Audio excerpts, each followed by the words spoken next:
রাজশাহীতে ওষুধ কোম্পানির প্রতিনিধিদের দালাল আখ্যা দেওয়া ও হাসপাতাল থেকে ধরে নিয়ে যাওয়ার প্রতিবাদে মানববন্ধন ও প্রতিবাদ সভা অনুষ্ঠিত হয়েছে। Bangladesh pharmaceutical representative association Rajshahi জেলা ও মহানগর শাখার আয়োজনে আজ বেলা ১১টায় রাজশাহী মেডিকেল কলেজ হাসপাতালের সামনে এই কর্মসূচি পালিত হয়। এ সময় রাজশাহীতে কর্মরত প্রায় ৫ শতাধিক ফার্মাসিউটিক্যাল রিপ্রেজেন্টেটিভ মানববন্ধনে অংশ নেন। আমরা যদি দালাল হতাম তাহলে আজকে এ দেশের শিক্ষিত সমাজ টোটালটাই জ্বালাস। মনে করি আমাদের ডাক্তাররা আমাদের প্রাণ, তারা আমাদেরকে তাদের যেমন আমাদের প্রয়োজন আছে, আমাদেরও তেমন তাদের প্রয়োজন আছে। আমরা এই তাদেরকে সহযোগিতার জন্য, তাদেরকে মেডিকেলের যে আমাদের যে ইনফরমেশনগুলো আছে এই পৌঁছে দেওয়ার জন্য আমাদেরকে যদি অপমানবতস্ত হয়, আমরা যদি একদিন কাজ বন্ধ করে দিই তাহলে আপনার এই যে লাশের পাহাড় হয়ে যাবে।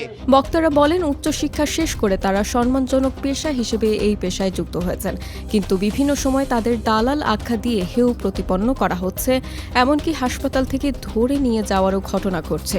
তারা অভিযোগ করেন, ওষুধ কোম্পানিগুলোতে নির্দিষ্ট কর্মঘণ্টা না থাকা, ছুটি থেকে বঞ্চিত করা, অতিরিক্ত কাজের চাপ এবং সামান্য কারণেও চাকরিচ্যুত করার মতো ঘটনাও নিয়মিত ঘটছে। এসব বিষয়ে দ্রুত কার্যকর ব্যবস্থা নেওয়ার দাবি জানান তারা। মানববন্ধন শেষে একটি প্রতিবাদ সভা অনুষ্ঠিত হয়। সেখানে ফার্মাসিউটিক্যাল রিপ্রেজেন্টেটিভদের পেশাগত সম্মান ও শ্রম অধিকার নিশ্চিত করার আহ্বান জানানো হয়।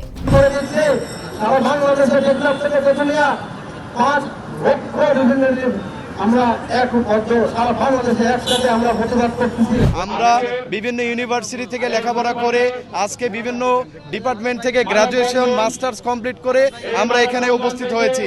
এই জবে আমরা অধিষ্ঠিত হয়েছি। আমরা এই চাকরিকে আমরা মনে করি যেটা একটা সেবামূলক পেশা। এই সেবামূলক পেশায় আমরা এসেছি। একটা সাধারণ দোকানে গেলেও আমাদেরকে অসম্মান করা হয়, একটা 5 পাস একজন দোকানদার সেও আমাদেরকে অসম্মান করে। কিন্তু আমরা চাই না যে আমাদেরকে এই অসম্মানের আজকের পর থেকে, আজকে এই সারা বাংলাদেশে যে এক যুগে মানববন্ধন হচ্ছে, এই মানববন্ধনের পর থেকে যাতে কোনোভাবে আমরা অসম্মানিত না হই, এটাই আমাদের চাওয়া।